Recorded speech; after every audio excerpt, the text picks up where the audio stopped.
Hello, hello. Welcome to Orgasmica, the podcast where we talk all about sexuality, sensuality, and all things healing.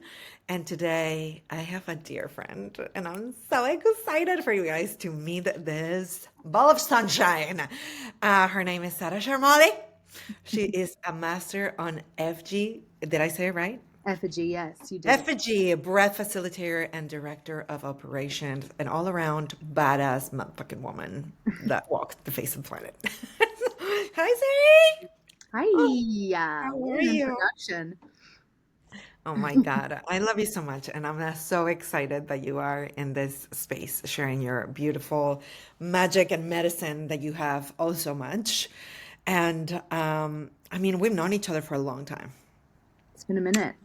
Yeah, it's been a minute, like Mhm. 16 or something years or something. Yeah, I guess it was almost 20 because it was like 2007, 8-ish. Yeah, Yeah, so yeah. 17-ish years, yeah. And we were creating together for a bit. Mhm. We were creating this wonderful story with other women and writing movies and being in that space. Yeah, And then everybody left. Everybody left me, and I'm I the only know. You're doing it. You stayed. Like what a you're so committed. one. Thank you. I'm like, I will make a motherfucking movie, no Yes. matter what. And all of you went into different amazing places, and I just love watching everybody grow in different directions. And then magically, you and I also started sharing some stuff, because we all Yeah. also went into the healing space. And the first time that I ever did breath work, Mm. it was with you. Mm. And you came into my house. I remember this like specific moment, and you were like, I'm gonna come to your house and do breath work. And I'm like, I don't know what that is. And you're like, it's okay. You don't have to know. And I'm like, okay. And one of our friends, she's like, I don't know, Virginia, this sounds too intense. And like, she will never do it. Yeah. And I was like, bring me in. And then I flew so fucking high. And of course, you have such this beautiful energy of holding space Mm. and such a motherly, but like Mother Earth, because you're like very fierce as well. So Mm. you're very tender, but very fierce at the same time, because you will be like, you wouldn't allow me to stop breathing for a second. And you were like, I don't Mhm. care. I know you feel like you're dying. You're not gonna die. You have to keep breathing. You have to keep breathing. And I was like, I don't think I can do this anymore. And it was just such a healing thing. And Mm. that's a tool that I ended up using during the hardest moments of my life. Mm. Um, and then when you would come to LA, I would join you in these spaces.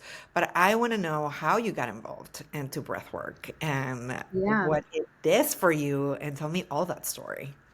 Well, I'll connect it to how we know each other Mhm. because I went to theater school, I was an actor, I was like hustling that world and it meant so much to me and I felt like I was always a good actor because I understood people, I could Mhm. embody, I could see. And as you're talking to, I'm like, well, everything you're talking about is describes my astrological chart. If anybody knows anything about astrology, like I'm Aries sun, I'm like fierce, fiery, fired up all the time. I'm Gemini moon, so it makes me a good friend, it makes me a good mimic. It makes me a Mhm. very good kind of reader and player in the game of life. And then I'm Cancer rising, which gives that like mother earth holding space, familial, loving, homey feeling. Mhm. And so anyway, I that all made me a really good actor and it also makes me a good healer. And I my whole youth was about like I'd get these ideas and then I just go for it. That's a very Aries thing to do. and and then as I got older and just around the time that we knew each other, it was a complicated time of life. It's like late 20s, like trying to sort things out. And I ended up starting a dog walking business in Los Angeles with another friend of mine. Just we were just trying everything. And my dog business got huge. I had hundreds of clients, So successful. 10 employees. Like it was a wild time. And it was also a very emotionally disturbing time. My business partners were difficult to say the least. And it was a stressful time too. And then one day I was like, I can't go on. I'd like reached the tipping point, and as the anything magical happens, the very day that I quit and told my business partner, I quit, I can't be here anymore. I've got to change my life. Like, this sucks so bad. I'm out of doing the dog walking thing. And I had gotten so far away from being an actor, from being a creative person, because I was like running this huge business. Mhm. Um, and that day, a friend of mine, like at midnight, in the middle of the night, the very day that I told him that I quit, I'm out, a girlfriend called me and she was just like, "Hey, I'm seeing this guy up in Mendocino. Do you want to go with me? We're going to trim weed for a couple weeks." And I was like, "Yeah, Yeah. yeah, I got to do that. Get me out of here." And a couple weeks later, we left with the intention to just stay up in Mendocino County for, a couple weeks, maybe a month. And I ended up staying for 3 months. And in that time, it was just like a total departure from the life I'd been living. And I just didn't decide. I was like, I can't decide. Also, at that time, my dad was dying in Kentucky, where I live now. And I was just running out of money. I just, I was so broke down. I was broken. I was a broken emotional mess. And so I go up to Mendocino. I'm in the woods.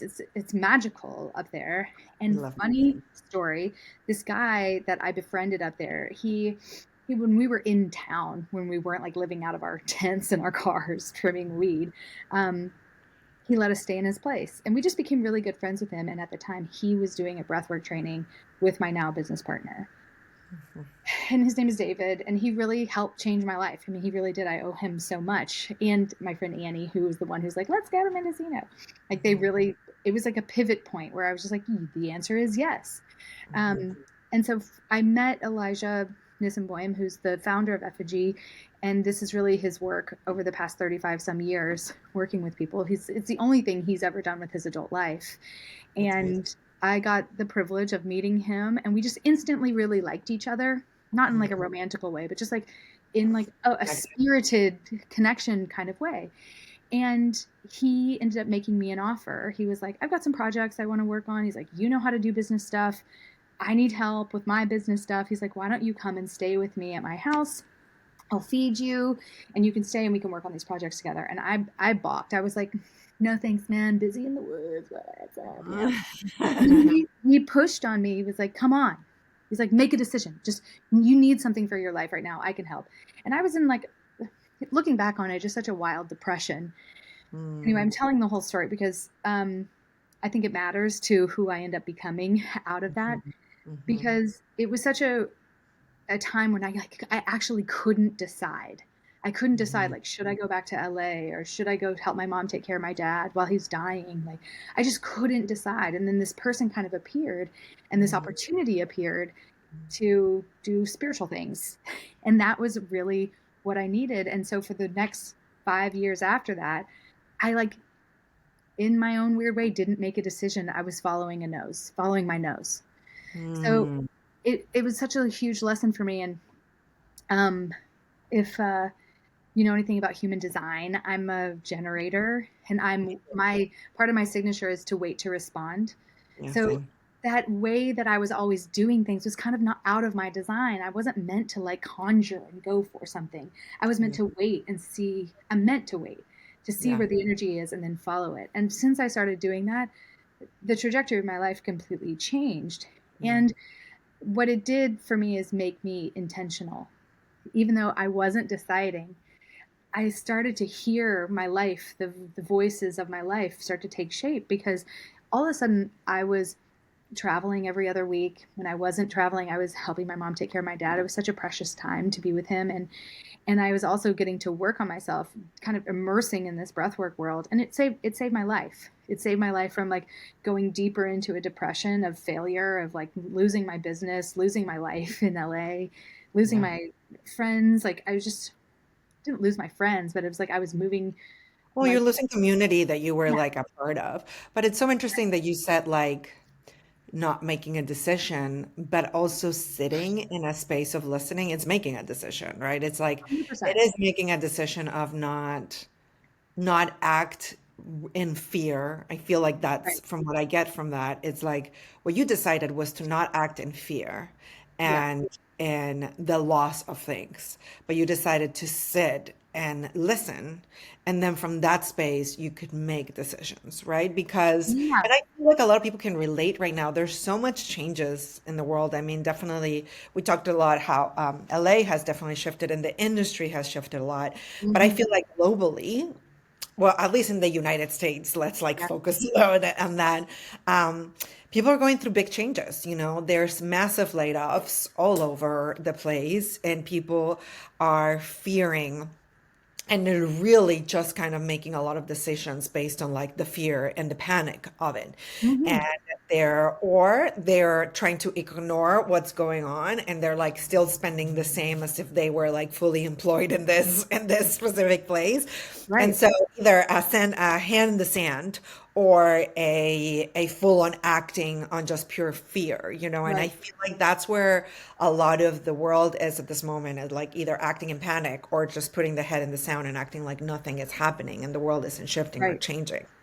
And I think something that you did so beautifully is like when you have lost and where and also a space of grieving, you know, like grieving your business and grieving also that your dad was about to pass and grieving that relationship Hmm. and grieving your community and grieving a dream, you know, of like not only All the of it. business but also like, you know, and you were in that grieving space and you gave yourself the time to be in that grieving space. And I think so interesting what he said, which is like make a decision, but in reality was basically stop smoking pot in order to avoid and putting your head in the sound and Yeah. look up and Look up. sit with it, right? And then you can make a decision based on not fear or putting your head in the sand and dealing through the grief, which I'm guessing also all that breath work was extremely a tool to deal with all that grief that Yeah. somatically it helped.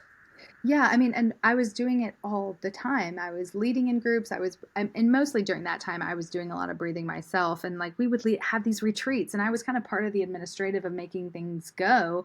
But we would do 3 breaths a day, 3 sessions a day for 5 days straight. I mean, it was nuts. It was completely intense and wild. And it again, like it just saved my life because it gave me a space inside of myself to to feel the chaos and have it be okay. And again, like I'm an Aries, I'm a little bit of a wild animal, and like I kind of like that. I like feeling a little bit out of control. I like being a little bit wild. I like being in the unknown because I know that I'm smart enough and I'm never going to go hungry. Like I have enough skills. Like if I needed to, I could just, I don't know, go work at a Walgreens or wait tables or something. I could figure out how to make money. It wasn't that. The fear was more about, or the sitting with the moment was more about like what's supposed to happen next. I just don't really know. And for several years, I really thought I would go back to LA. I thought I would go back to my life there. I really did. Like I kind of held on to. I kept an address there up until about like 5 years ago. It's Are insane. you I mean, serious? I didn't know yeah, that. That is so wild. I know a lot of people also like we have a friend in common that she's like, I'll be gone for a year. And yeah, like a lot of people exodus while on COVID and they're like, I'll be back. And they're like, yeah, never mind. yeah. Never came back. I what does like for people that maybe don't know, like Mhm. the body psychology or anything that you want to say about Yeah. breath work and how does it really help in that kind of a sense? Yeah. So I think the type of breath work I'm doing is called effigy. Again, its founder was Elijah Nissenboim, and it is a breathwork technique. It's in the mouth breathing, hyperventilating, open mouth breathing world. That's the world I'm in. But part of what effigy is about this kind of greater system that it's about trauma, about releasing trauma from the body, and kind of opening up these energetic freeways that some people might call meridians in the body, so that we can really release all these old stuck patterns, conditioning, traumas, and that could be anything from like physical injury to trauma of the heart, like, and it can be little t trauma to big T trauma. So I think maybe I'm all over the place to answering your question, but I think what it's really about is several things. One is we have this idea of what energy is, right? It's like, oh, you walk into a room, someone's pissed off. It's like, bad energy, gonna get out of here. But do we really know what that is as a tangible quality? And the breath work really, I mean, you take 10 breaths and it's like, oh, I feel something happening in my energy body. So that's one piece of it. It's like to really feel the visceral electricity that runs in our body all the time. It's always there.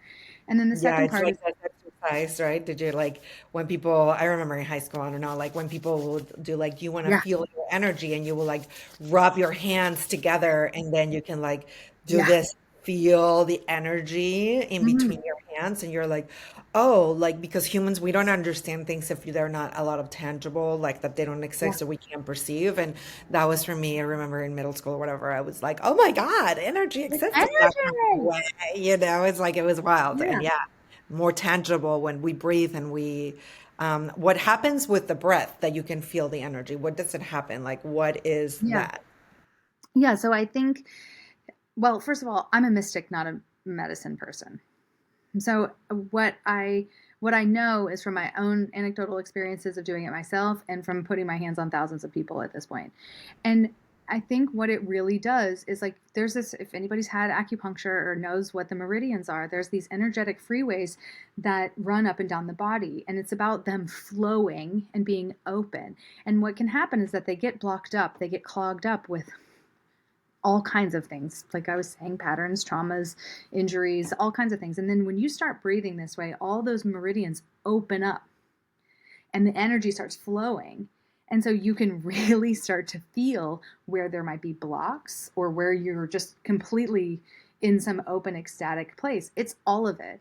And the point of it is to work on your life somatically so that the body, it's like we can only do so much with our minds, right? It's like we can talk the shit out of something. I mean, we can just talk, but how do we really integrate? How do we really feel? How do we really let go? Because it's one thing to, and this is a bigger part of what my work is about. It's like you have to be able to let go, let the body do what it's going to do, breathe as full as you can, release, open up, and let those old energetic garbage things go away. Let it actually move out of the body. But then you have to train your mind. You've got to train your body. So I think what's happening with the breath work is that like the easiest way to say it is like it's a release. It's a somatic release. That's It kind of all it is. Yeah, yeah. And I love that because, one of the things that I understood when I was going through some traumatic events, it's like I went to therapy and I love Yeah. understanding why.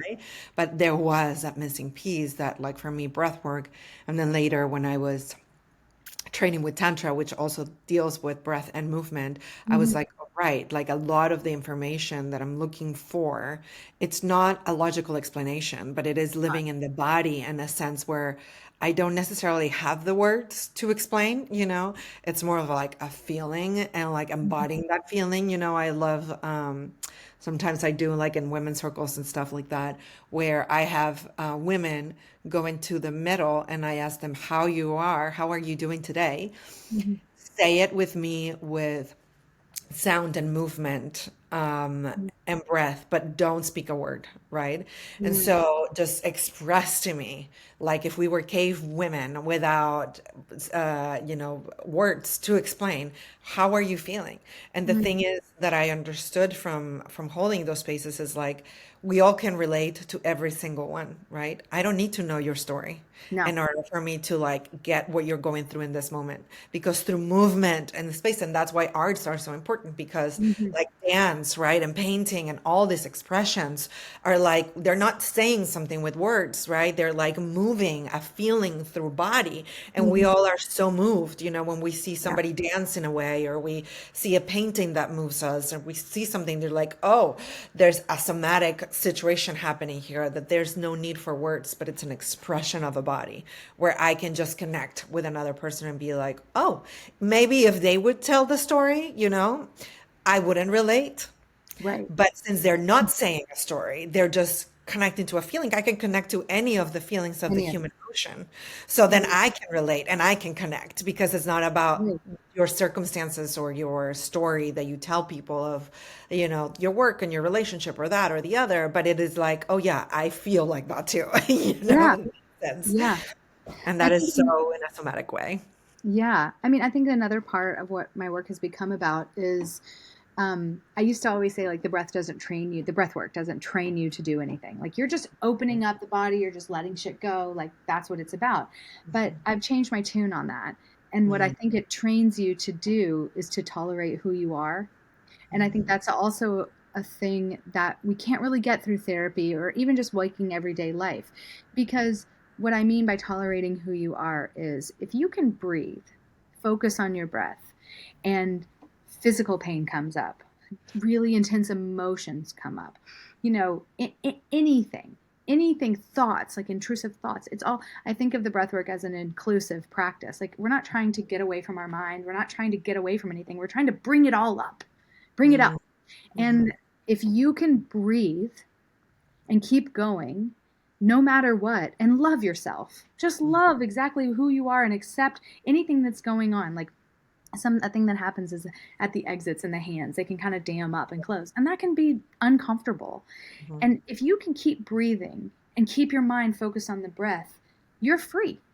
You're a free person, because it mhm, means that in any moment, in any time, in any place of the day, all you have to do is tune into your breath, and you can tolerate anything, that you can tolerate who you really are. And I think we have a real crisis in our culture around anxiety and mm, medicating. mhm, Everybody's medicating to get away from who they really are. But what about the incredible information inside of anxiety? I mean, I mhm, think of this sidebar, but I think of anxiety as energy pointed in the wrong direction. It's so mhm, intense, it's so powerful, it's so you. But what if you could catalyze it and have it work for you rather than against you? And I think that's a huge part of what my work is about. It's like, how do we use the energy that's going in the wrong direction mhm. for ecstasy? How do we use it for your purpose, for Yeah, who you're supposed to be, and that it's physical manifestation of that? How do we yeah. do that? And I think that's what's inside every single breath that you take inside of a practice like that. Oh my God, I love that because I heard like somebody, I don't know, I think it was an actor saying that they're like, oh, my biggest weapon is my anxiety because that's what propels them into it. And I feel like we put meaning into a lot of these things when maybe they're neutral and we give them the meaning, it's like anxiety is just and like that's what also I love the way that some people are we're trying to change like the movie Inside Out, right? Mm-hmm. Where they're trying to change the perception of anxiety, right?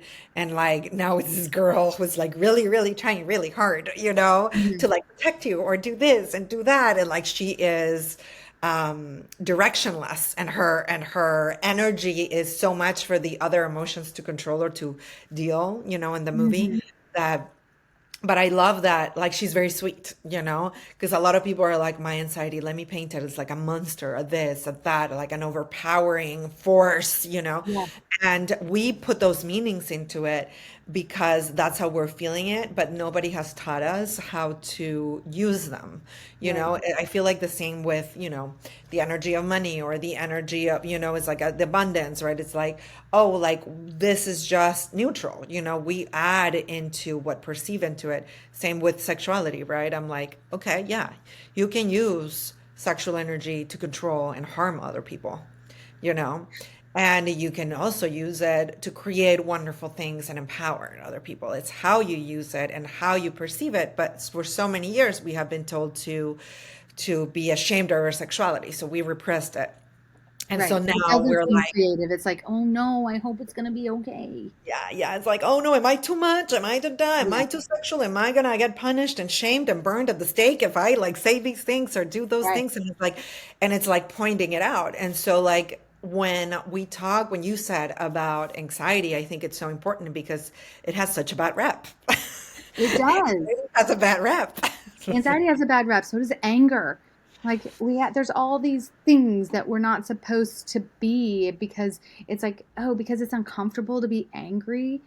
I mean, okay. I mean, that's mine for sure. Like my anger is such an alarm bell, but Mm, it's taken time and lots of breath work and lots of help from lots of people to see and use my anger as a force yeah. to make my life better.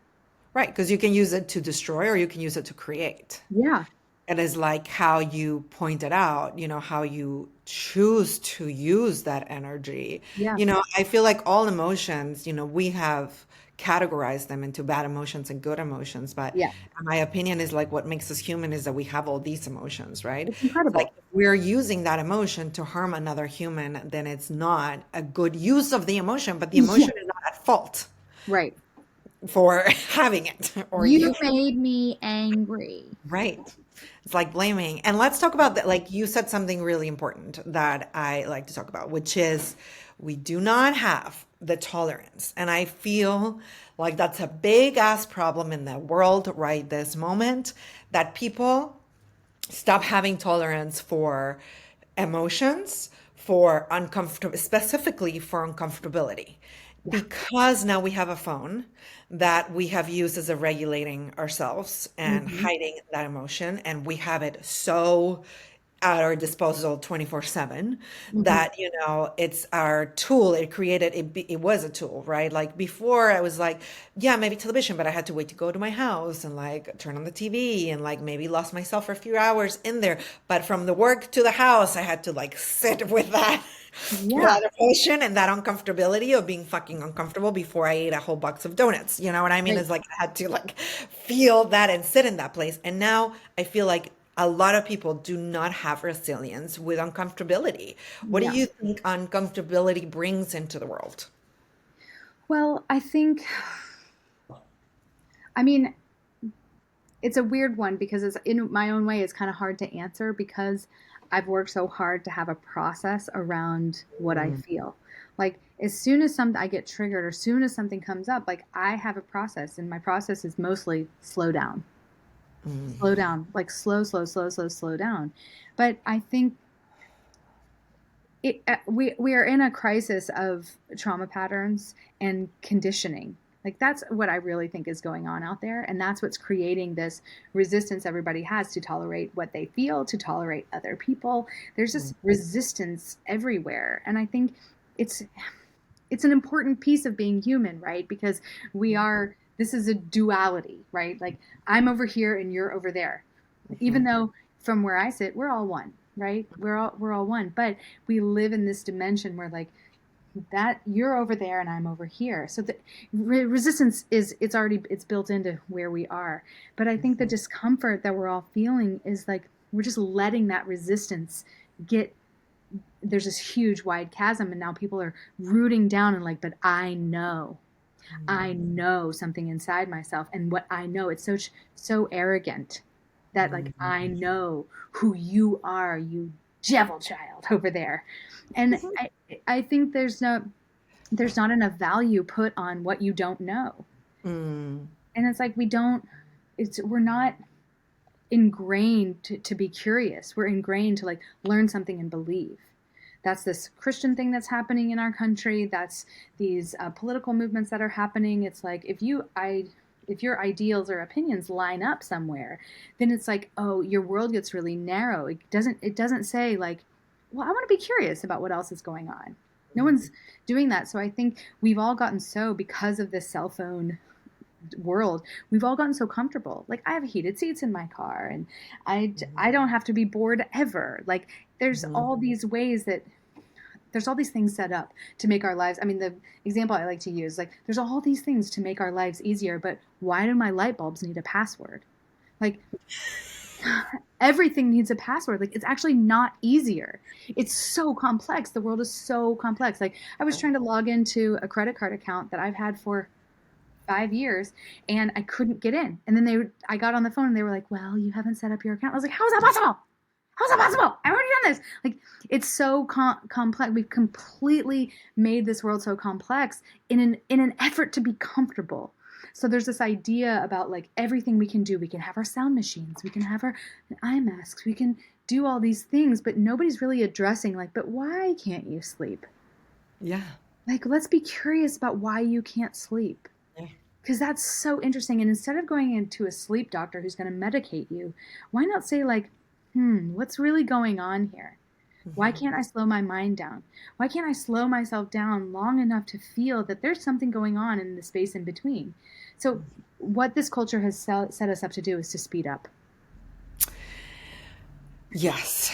And it's such an adrenaline rush. And that's one of the things that I had to learn in not a very easy way because Yeah. my body was breaking down from that. And by my body, I meant my cortisol levels were so high, my liver and my hormones were like all over Yeah. the place Out of whack. because of the cortisol, right? What and I when I started to slow down because that's literally what was recommended, but I had a great doctor who was like, I'm not, you just slow down. Yeah. My mom used to call me cucaracha en quemazón, which means roach on fire. Yeah. Great That's nickname, funny. um, considering that I hate roaches with passion. But the reason why she called me that is like, she's like, you're in a rush, even when you're not in a rush, right? Like I was. It's like I was running, sprinting, fucking everywhere. And not because I was late, just because Right. that was my MO. I needed a hit of cortisol. I became so addicted to it. It's Yeah. an addiction. It's a hard addiction where I was like, I'm going slow. It's like dipping. I need something Mhm. to give it back to me. Like, give me some Yeah. adrenaline. Tell me, like, and as a generator, it's a big trap because I'm like, well, I am meant to create a lot of things in the world. Yeah. So, hence, I shall create all the things at the I will same do time. all the things at the same time. Yeah. And I have shall no time for anything else. And I was just running so fucking fast. And no matter how much of a generator or you are, or much of a like creator you are, your body is not meant to go that fast, especially also as a woman, because we have a cycle that every week we're Mhm. supposed to be in a different space and energy and what we need Yeah. and food wise and energy wise and sleep wise and all the things wise. And so it was so hard for me to slow down, but I, in speaking about uncomfortability, I got so incredibly uncomfortable when I Yeah. started. I Well, just and didn't what's know how to be in the world yeah. any other. Well, and what's interesting is like it's the blessing and the curse, right? It's like you have these wells of energy. And like Mhm, think about, I mean, we know people that, I mhm, mean, mutual people that like they suffer to like even like scrape themselves into getting some energy for their day-to-day life. And mhm, like what a gift that you can do it, mhm, right? Like it's a gift that you've got energy and ideas and the ability to manifest and make things happen. Like it's a strong suit, but mhm. doing it in what way where there's this cost to it. And that's what I mean about being curious. It's like everybody just goes about their lives and then they're like, but I can't sleep now. So I guess I'll just take a bunch of meds and hope it works. And it's like, but just because your life is working in certain dimensions, it doesn't mean it's actually working. It doesn't mean your health is okay. It doesn't mean that No, you're really living fully or that there's not another level to yeah, elevate your life to. And yeah, people get for real me, yeah. stuck. And for me, it really was that I was not in my life. I Yeah, was doing my life, but I was not in my life. right. I was not connected to it. I couldn't remember what I ate for lunch. You know, I was like eating so unconsciously and I was eating healthy or whatever. And at the time I was working the Palisades, so I was eating an Air One, which fucking Yeah. cost a fortune and delicious stuff. Yeah. And I couldn't remember. I was so unconsciously eating, unconsciously walking, unconsciously being like I couldn't, my partner was like connect with me at the end of the day and I was like depleted. I was like, I can't. Like Yeah. I just could not, and my life just felt like I was doing a lot from the outside, but I was just not in it. And Yeah. so from the outside, people could be like, "You're killing it. That's amazing. You have a job. You have this. You're doing that. You're writing this," and I'm like, "I'm not in it." And like Yeah. I didn't know how to be in it again. And Right. part of the tool as the breath work, it is even though it's an ecstatic way that sometimes you feel like you're out of your body in a sense, Hmm. at the times you feel like an out of body. For me, I felt like an out of body experience. The after of it, it's like it's like you come back. Yeah. It's like that's cry. It's like I feel like I leave, but then I come back and I come back connected. I mean, I might even reframe that and just say like, isn't that you? Like that the thing that you're saying that you're transcending and you're Hmm. leaving, it's you're not really leaving, but your soul is expanding and then Yeah. you're coming back into the human body. So I might even reframe it just to say like, I don't know that you're going anywhere or going out of your body. It's just we have lack of words to sort of explain it, but I think that's you, that's who you are, and that's how you heal. And that's what the breath work can bring up for for those people that really go for it, again, like I'm an Aries, when I breathe, it's like super loud, super fierce. No one's going to catch me in the breath. Like nobody in any room I've ever breathed in, I'm the loudest, I'm the strongest, I'm the fastest. Like I will just go for it because number one, I fucking love it. I think it's an insane tool. It's so, I'm not scared of anything that comes up. I'm like, bring it on, bring it Yeah. into my body. I want to feel it. I want to feel everything. But that can be really hard. That can be really hard for people. And not because it's not, the breath work isn't hard. Like we're hard. Like Mhm. we're breathing right now. We're just doing it. Right. And so, They didn't teach us that there are other ways. I mean, they didn't teach right. us lately. I mean, these were also ancient tools, Yeah. that people used back in the day, shamanic tools and ancient tools that people were taught. It's like, oh, you're having an issue with blah, blah. Let's breathe, let's move, let's Yeah. dance it, let's move it, and then we've lost that, and so we're like remembering how to like somaticize like human Yeah. emotions in that way. I want to ask you, Yeah. that did you always had like that? Maybe that's where also we like acting. Do you always were like bring it on when it came to like emotions, like when you were, from what you were describing, like a lot of stuff happened all at once, your Yeah. dad, your business, um moving of the cities and all the stuff, and then you went Mhm. to trimweed, and Yeah. then in that sense, So and funny. were you in that moment, were you like that's too much to process, and the breath work helped you to layer it down? Because I feel like when people get to a big trauma, we all get sometimes frozen, and then things like breath work, in that moment you're like, I don't know if I can feel it all. I feel like I will die Yeah. if I feel all that I need to feel, all the grief and all the and then if like, I have a friend that her daughter just died, and she was Mm. 3 years old, right? Mm. I'm working through her with it. And some days she's like, I don't want to talk about it. Let's just have lunch, like nothing has ever happened. And she's Yeah. like, the thing is, I feel like if I fully feel it, I will die.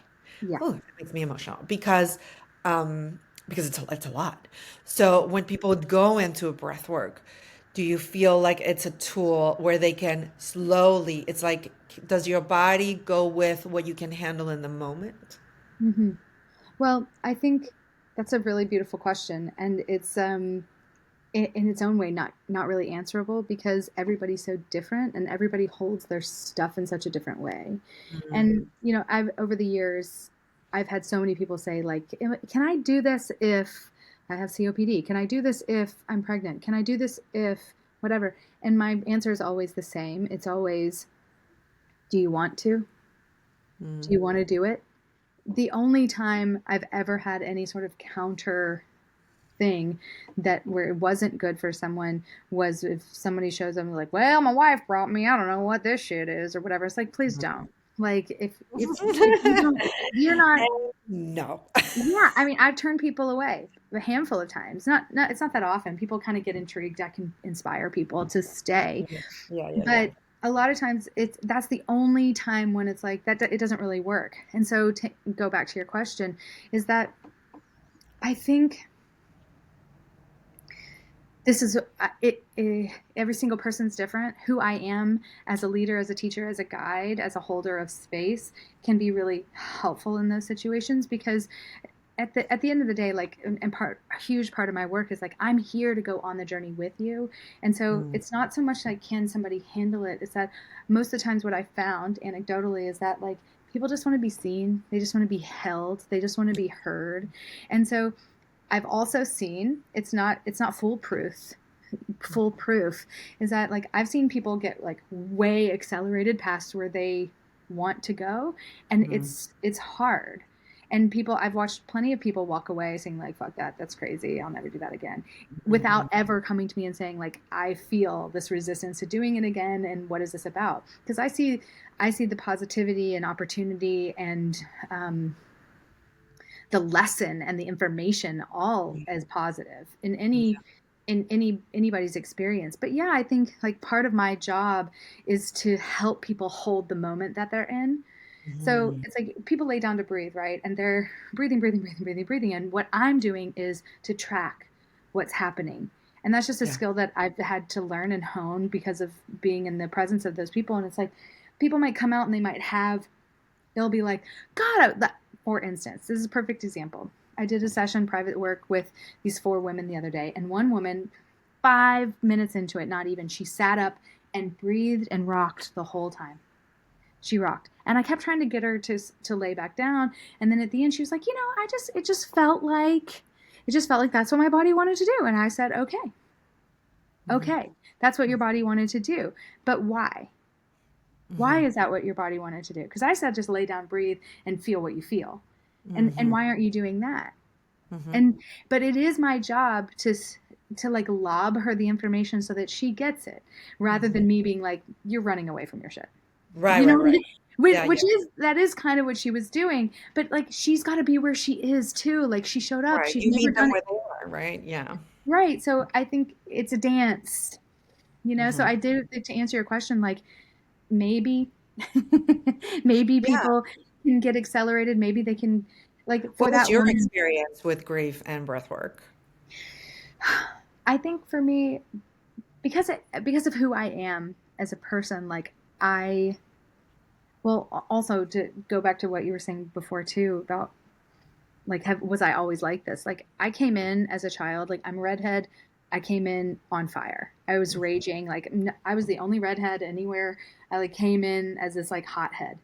And my childhood for me, if from the outside it was great, but for me it was really difficult because I was just this ball of energy and rage, and I came in like I remember getting so mad my hands would form fists and I would just have to break something or hit something, but I didn't know why. Yeah, I didn't yeah, know why. I was just like I came in hot. yeah. and and so as an adult when I'm going through stuff, like I that energy, it feels so alive to me, Mm, and it felt like a way to it felt like a doorway that I could go through.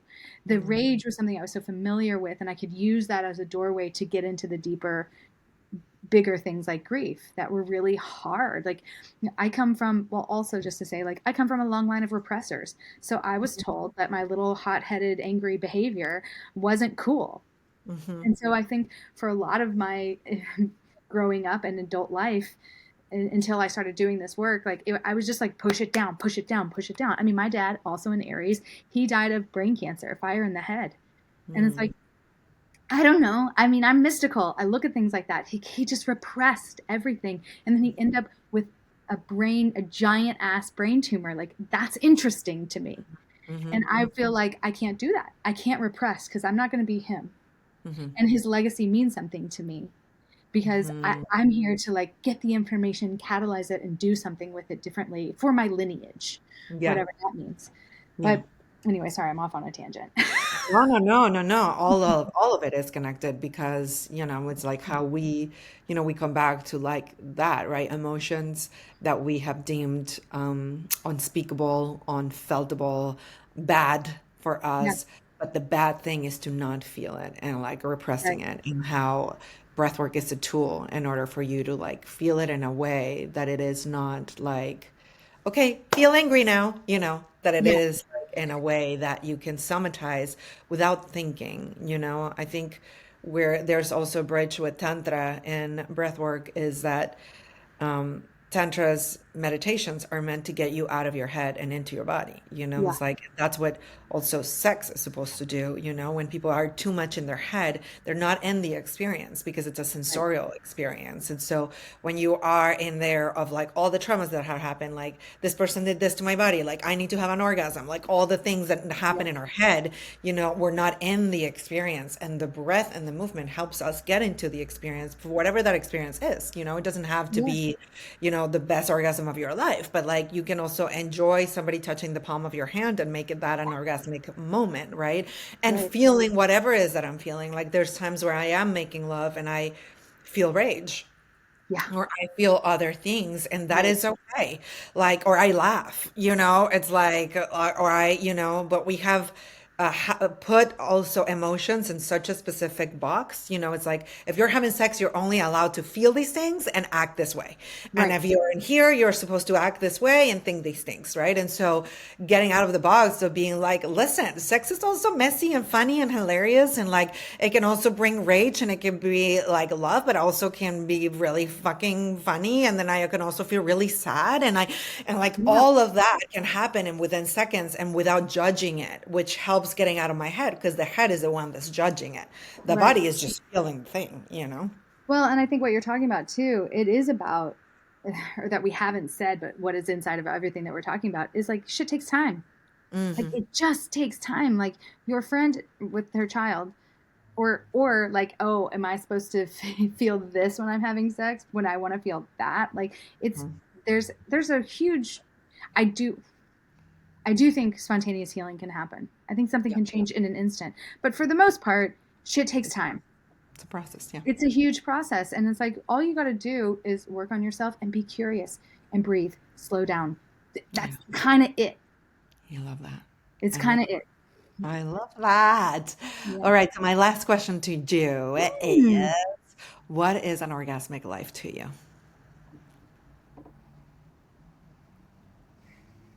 That's a great question. I think for me, it is about presence. I think if there's anything that I've arrived at, and I've certainly not arrived anywhere, is that where I want to be the person that says yes. And I want to have created my life where like every opportunity is just a yes. Even if I have to turn it down, like it's still a yes.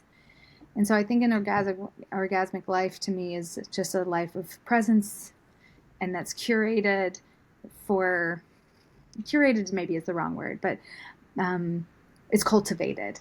Like it's a cultivated life of presence and saying yes. Mm, I love that.